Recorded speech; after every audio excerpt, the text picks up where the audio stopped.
Ezekiel 38 verses 18 to 20 read, "This is what will happen in that day. When Gog attacks the land of Israel, my hot anger will be aroused, declares the sovereign Lord. In my zeal and fiery wrath, I declare that at that time there shall be a great earthquake in the land of Israel. The fish in the sea, the birds in the sky, the beasts of the field, every creature that moves along the ground, and all the people on the face of the earth will tremble at my presence. The mountains will be overturned, the cliffs will crumble, and every wall will fall to the ground." We can identify various elements within the verse and relate them through different patterns of influence and interaction. Gog advances on Israel's land, fiery wrath in God's command. Earthquake shakes at his demand, a triad in a fateful strand. In this scenario, the attack by Gog, God's expression of fiery wrath, and the ensuing earthquake in Israel coexist and are interdependent, each linked to the other, forming a cycle of mutual influence and manifestation. God's anger burns, the earth convulses, creatures tremble, fear expels us.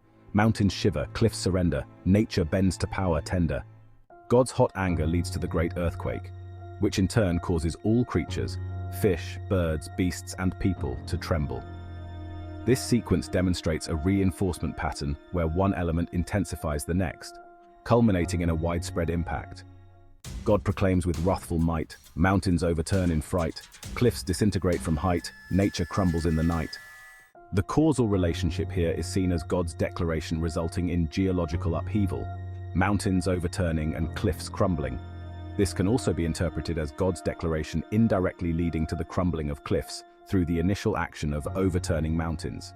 Earthquake stirs, the ground is quaking, all the living creatures shaking. God's presence, fear awaking, power felt, no mistaking.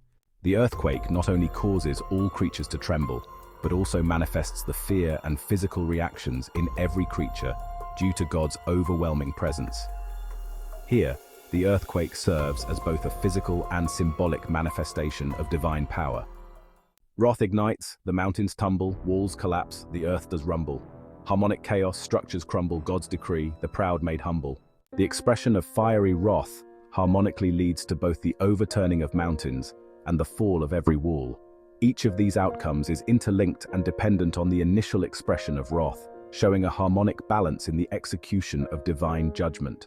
Zeal ignites the wrathful flame, earthquake follows, mountains maim. Gog's assault, a ruinous game, God's power known, his mighty name. The combination of God's zeal and fiery wrath uniquely results in the specific geological changes described: earthquakes, overturned mountains, and crumbled cliffs, demonstrating a complex interplay where specific emotional and physical manifestations are combined in response to the threat posed by Gog.